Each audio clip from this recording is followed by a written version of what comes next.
नमस्कार, स्वागत है आपका ओंकार न्यूज पर। मैं आपके साथ रवि राजपूत। वहीं उत्तराखंड की बड़ी खबरों पर चर्चा करते हैं। मुख्यमंत्री पुष्कर सिंह धामी ने सरखेत में प्राकृतिक आपदा क्षेत्र में चल रहे राहत कार्य का स्थलीय निरीक्षण किया। मुख्यमंत्री ने प्रभावित परिवारों से मुलाकात करने के साथ ऐसे प्रभावित परिवारों को राहत राशि के चेक भी वितरित किए। मुख्यमंत्री ने अधिकारियों को निर्माण कार्य में तेजी लाने के भी निर्देश दिए। सीएम के साथ स्थानीय विधायक और कैबिनेट मंत्री गणेश जोशी भी मौजूद रहे। साथ ही डीएम सोनिका ने सीएम धामी को राहत कार्यों की जानकारी भी दी। बता दें कि अगस्त 2022 में देहरादून जिले के पास मालदेवता में बादल फट गया था, जिससे क्षेत्र में भारी नुकसान हुआ था। तब मुख्यमंत्री पुष्कर सिंह धामी ने बारिश से हुई तबाही का जायजा लिया था। इस दौरान वो कई जगहों पर जेसीबी पर बैठकर तमाम इलाकों का निरीक्षण करते हुए नजर आए थे।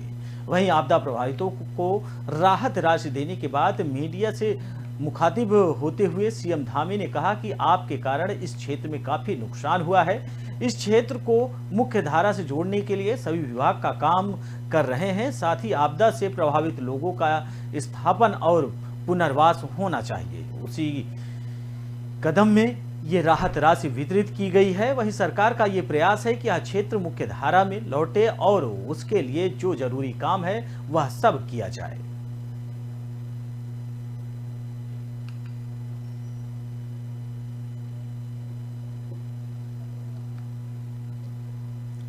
वहीं बढ़ते अगली खबर की ओर, जहां प्रदेश की धामी सरकार भ्रष्टाचार के खिलाफ लगातार जीरो टॉलरेंस पर काम कर रही है।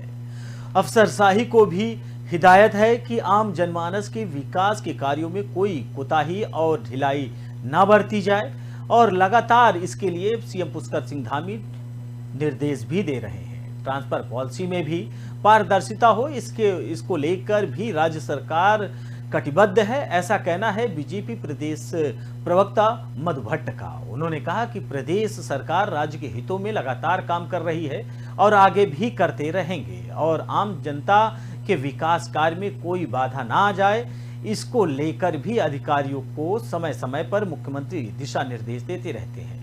उत्तराखंड राज्य भ्रष्टाचार मुक्त हो, इसको लेकर भाजपा सरकार प्रयासरत है। वहीं कांग्रेस के प्रदेश प्रवक्ता शीशपाल बिष्ट ने जीरो टॉलरेंस को लेकर पलटवार करते हुए कहा कि सरकार जो घोषणा करती है उन पर आज तक खरी नहीं उतर पाई है। जनता के काम इसलिए पूरी नहीं हो पा रही है क्योंकि ब्यूरोक्रेसी नियंत्रण में नहीं है। अधिकारी जब पार्टी के विधायकों की बात नहीं सुन रहे तो विपक्ष के विधायक की बात क्या सुनेंगे। कुल मिलाकर सीएम पुष्कर सिंह धामी ने राज्य के अधिकारियों और कर्मचारियों को पूरी तरीके से निर्देशित किया है कि किसी भी तरीके से कोई कोताही न बरती जाए और राज्य के विकास को लेकर हर जरूरी कदम उठाए जाएं। आपको बता दें कि चाहे अफसरशाही हो, चाहे ट्रांसफर नीति हो, हर दिशा में सीएम पुष्कर सिंह धामी कार्य कर रहे हैं। वहीं प्रदेश की धामी सरकार भ्रष्टाचार के खिलाफ जीरो टॉलरेंस पर काम कर रही है। धामी सरकार का यह मानना है कि भ्रष्टाचार को बर्दाश्त नहीं किया जाएगा। कोई भी हो, कितना भी बड़ा ऑफिसर क्यों ना हो, कितना बड़ा मंत्री क्यों ना हो, लेकिन अगर जहां भी भ्रष्टाचार मिलेगा उसके ऊपर सख्त से सख्त कार्रवाई की जाएगी। वहीं अफसरशाही को भी हिदायत दी गई है कि कोई ऑफिसर से ये समझे, कोई अधिकारी ये समझे कि वो उच्च पद पर बैठा है तो जो मन करेगा वो करेगा, तो ये काम उत्तराखंड में चलने वाला नहीं है। सीएम पुष्कर सिंह धामी का साफ और सुथरा एकदम नेचर है। उन्होंने कहा कि किसी भी तरीके से ऐसे अफसरों को बख्शा नहीं जाएगा जो अफसरशाही दिखाएंगे। वहीं उनका सीधा कहे ऑफिसर्स का मतलब है कि आप जनता के सेवक हैं, जनता के दुख दर्द में जनता के लिए आप काम करेंगे। वहीं आपको बता दें जनमानस के विकास कार्यों में कोई कोताही और ढिलाई ना हो, इसके लिए भी लगातार सरकार पूरी तरीके से निरंतर अधिकारियों को दिशा निर्देश कर रही है। वहीं ट्रांसफर पॉलिसी पर भी पारदर्शिता को लेकर भी राज्य सरकार कटिबद्ध है। राज्य सरकार का ये मानना है कि जिस अधिकारी की जहां जरूरत पड़ेगी उसकी ट्रांसफर वहां किया जाएगा। किसी भी तरीके से एक अधिकारी को एक स्थान पर ज्यादा समय के लिए नहीं रखा जाएगा और जिस अधिकारी और जिस कर्मचारी की जहां भी जरूरत होगी, जिस समय भी जरूरत होगी, उसका ट्रांसफर किया जाएगा। इसमें किसी भी तरीके से लूट घसोट का कोई भी मामला सामने आने पर उसके खिलाफ कार्रवाई भी की जाएगी। वहीं प्रदेश प्रवक्ता मधु भट्ट का कहना है कि प्रदेश सरकार राज्य के हित में लगातार काम कर रही है और आगे भी ऐसे ही करती रहेगी। वहीं आम जनता के विकास कार्य में कोई बाधा ना आ जाए, इसको लेकर भी अधिकारियों को समय समय पर मुख्यमंत्री ने दिशा निर्देश दिए हैं। उनका सीधा कहना है कि किसी भी तरीके से राज्य में साफ सुथरी छवि हो और जनता के हित के लिए कार्य किए जाएं। जो सरकार के द्वारा चलाई जा रही है योजना है वो पूर्ण पारदर्शी तरीके से जनता तक पहुंचे। किसी भी तरीके से भ्रष्टाचार को बर्दाश्त नहीं किया जाएगा। वहीं अधिकारियों को समय समय पर सीएम पुष्कर सिंह धामी के द्वारा निर्देश दिया जाता है कि वो जनता के बीच में जाएं और उनसे मुलाकात करें, जनता के दुख दर्द को समझें, उनकी समस्याओं को वो हल करें। अगर ऐसा कुछ नहीं करते हैं और जनता परेशान है तो उन अधिकारियों, उन कर्मचारियों और उन मंत्री या विधायकों के खिलाफ भी कार्रवाई की जाएगी। उत्तराखंड राज्य भ्रष्टाचार को मुक्त को लेकर लगातार अग्रसर है, तो उत्तराखंड में किसी भी तरीके से भ्रष्टाचार को बर्दाश्त नहीं किया जाएगा। वहीं कांग्रेस के प्रदेश प्रवक्ता शिषपाल बिष्ट ने जीरो टॉलरेंस को लेकर पलटवार करते हुए कहा कि सरकार जो घोषणा करती है उन पर आज तक खरी नहीं उतरी है। वहीं दूसरी तरफ कांग्रेस लगातार भारतीय जनता पार्टी और सीएम पुष्कर सिंह धामी पर गंभीर आरोप लगा रही है। उनका कहना है कि सरकार भ्रष्टाचार को लेकर जीरो टॉलरेंस की नीति बता रही है, लेकिन ऐसा प्रदेश में कुछ भी नहीं है। भ्रष्टाचार चरम पर है। फिलहाल जनता काम के लिए उन्हें वोट की है। वहीं अगर वो अपने विधायकों को नहीं सुन रहे हैं तो वो हमारे विधायकों या फिर आप नेता प्रतिपक्ष की आवाज और उनकी भाषा कहां से सुनेंगे। तो तमाम आरोप कांग्रेस ने लगाए हैं और जिस पर सत्ताधारी बीजेपी ने जवाब भी दी है।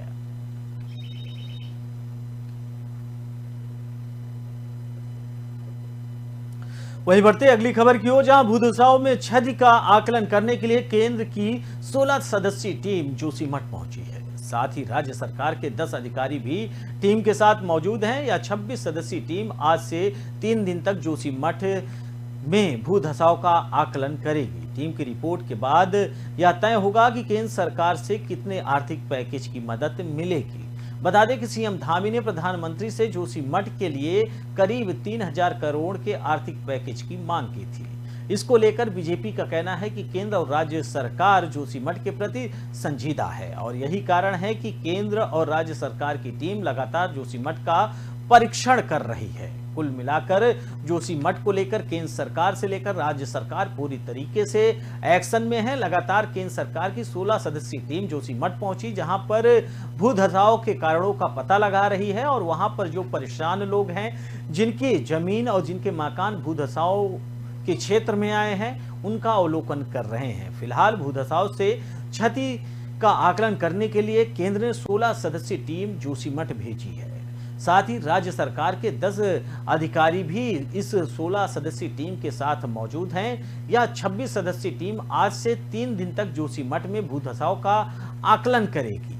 ये पता लगाएगी कि आखिर इसके पीछे का कारण क्या है, भूधसाव क्यों हो रहा है।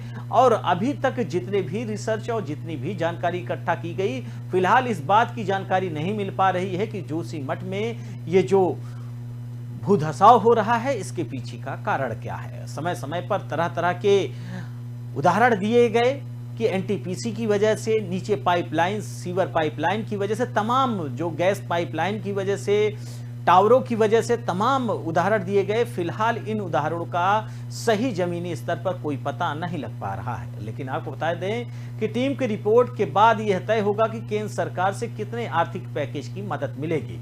ये जो 16 सदस्यीय टीम जोशीमठ पहुंची है, जिसके साथ राज्य सरकार की भी अधिकारी मौजूद हैं, ये कुल मिलाकर जोशीमठ में आकलन करेगी कि आखिर जोशीमठ में कितने का नुकसान हुआ है, किस कैटेगरी के लोगों का नुकसान हुआ है, कितने घर क्षतिग्रस्त हुए हैं, कितने सामुदायिक स्वास्थ्य केंद्र या फिर तमाम जो सामाजिक स्कूल हैं, कॉलेज हैं या फिर जो लोगों के लिए बनाए गए आर्थिक सहायता केंद्र हैं, जितना भी नुकसान होगा उसका आकलन करने के बाद यह टीम केंद्र सरकार को बताएगी, जिसके बाद से ही आर्थिक पैकेज का ऐलान होगा। बता दें कि सीएम धामी ने प्रधानमंत्री से जोशीमठ के लिए करीब 300 करोड़ रुपए के आर्थिक पैकेज की मांग की थी।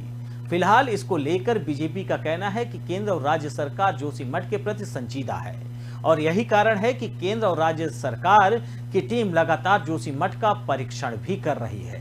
लगातार जोशीमठ का परीक्षण किया जा रहा है, आकलन किया जा रहा है कि आखिर अब तक जोशीमठ में कितना नुकसान हुआ है।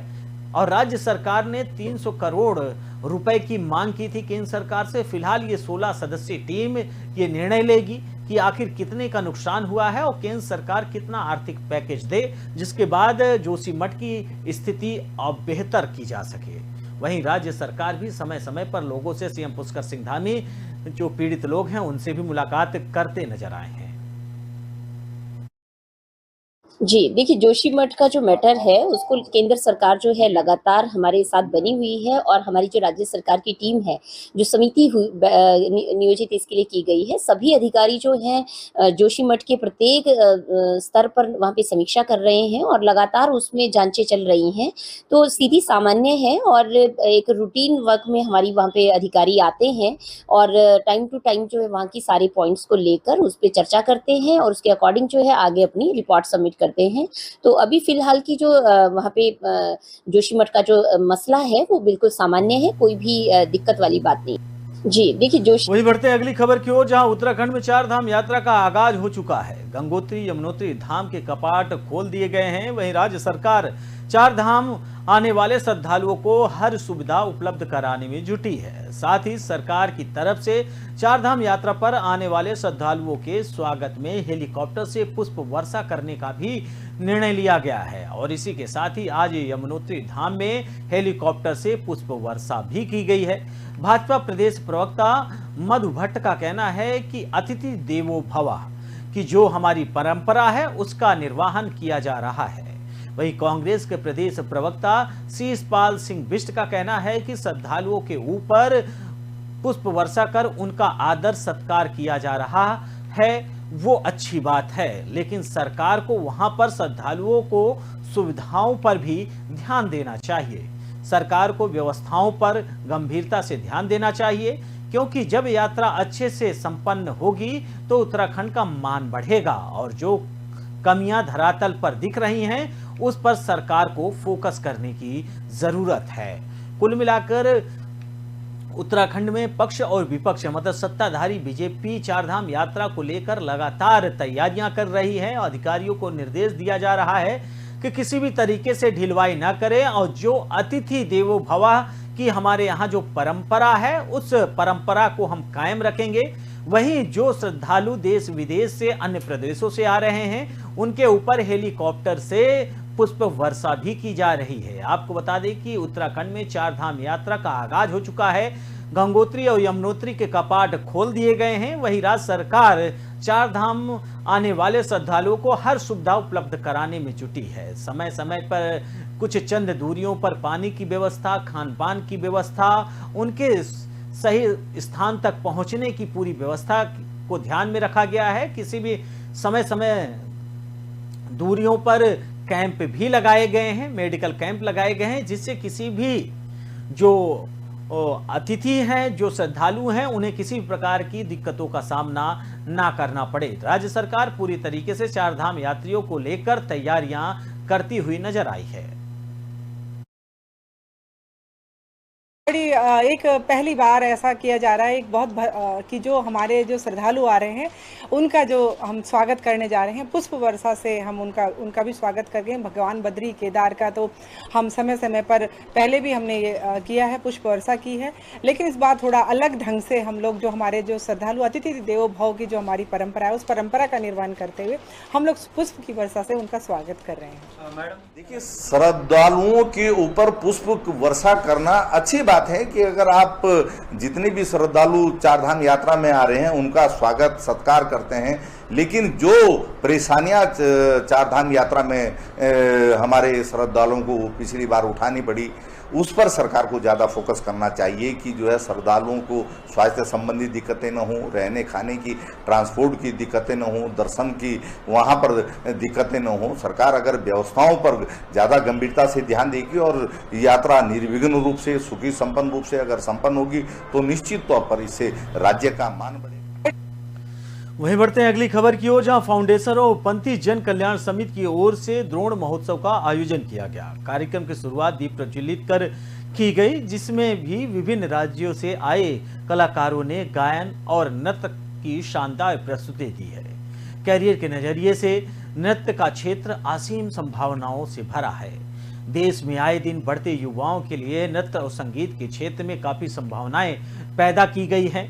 वहीं लोगों में जहां एक ओर डॉक्टर, इंजीनियर, प्रोफेसर आदि बनने की ख्वाहिशें रहती हैं, वहीं आज बदले परिवेश में नर्तक और नृत्यांगना बनने की भी चाहत लोग रखते नजर आते हैं। ऐसा ही मामला आज उत्तराखंड देहरादून में आयोजित कार्यक्रम में देखने के लिए मिला, जहां हरिद्वार जिले से आए जैन परिवार के 2 बच्चों में आज म्यूजिक में प्रतिभा किया और प्रतिभागी कीर्तन में उन्होंने बताया कि उनका कितना मन है और वो आगे उत्तराखंड का नाम म्यूजिक के क्षेत्र में कितना करने वाले हैं। वहीं इसमें भी उन्होंने कहा कि मेरे माता पिता का पूरा सहयोग मुझे प्राप्त हुआ है, जिसमें मैं आज इस लायक बना हूँ और स्टेज पर परफॉर्मेंस दे रहा हूँ। मैंने परफॉर्मेंस के जरिए कई अवार्ड भी जीते हैं। वहीं छोटे भाई भी आज कीबोर्ड बजाने में महारत हासिल किए हुए हैं। इस मौके पर बच्चों के पिता विपुल जैन ने बताया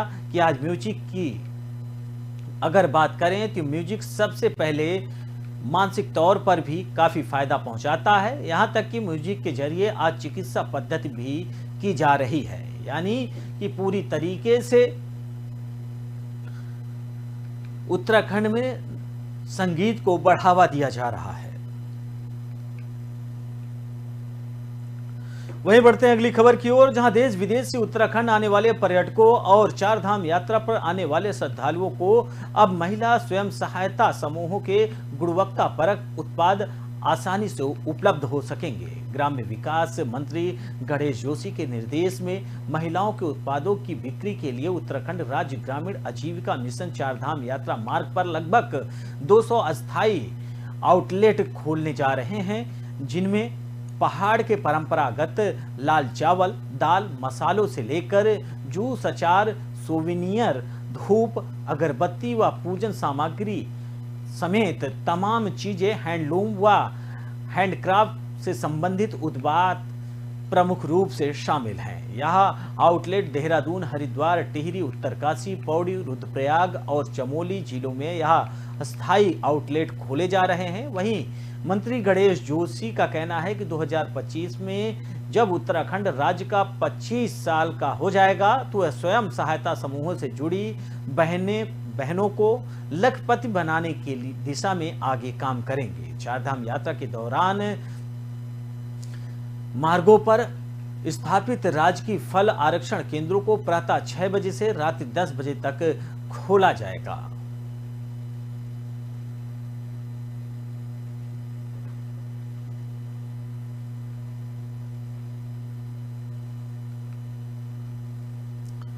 वहीं बढ़ते हैं अगली खबर की ओर, जहां कांग्रेस प्रवक्ता गरिमा दसोनी ने यमुनोत्री यात्रा के दौरान हुई एक व्यक्ति की हार्ट अटैक से मौत पर धामी सरकार पर निशाना साधा है और कई गंभीर आरोप भी लगाए हैं। उनका कहना है कि सरकार के दावों के पहले ही दिल दुखा देने वाली घटना सामने आई है।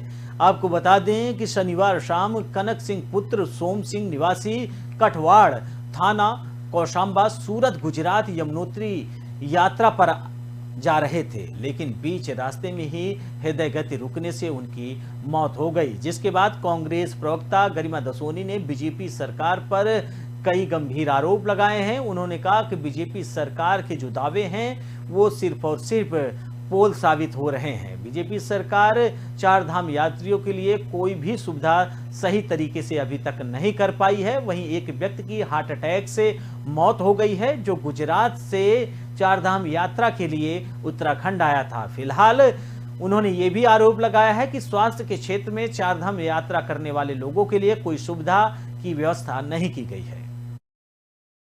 अपने विभाग की बैठक लें और विभाग की बैठक एसी कमरे में लेने से क्या होगा, आपको ग्राउंड जीरो पर जाना चाहिए। 4 धाम यात्रा जिस रूट पे चल रही है उसमें स्वास्थ्य सेवाओं का मौका मुआयना करना चाहिए। आखिर अगर आपसे नहीं समझ रहा है विभाग या आप जस्टिस नहीं कर पा रहे हैं तो दे दीजिए ना इस्तीफा। कोई लायक और काबिल आदमी बैठेगा उस कुर्सी पर जिसको लोगों की जान माल की चिंता हो।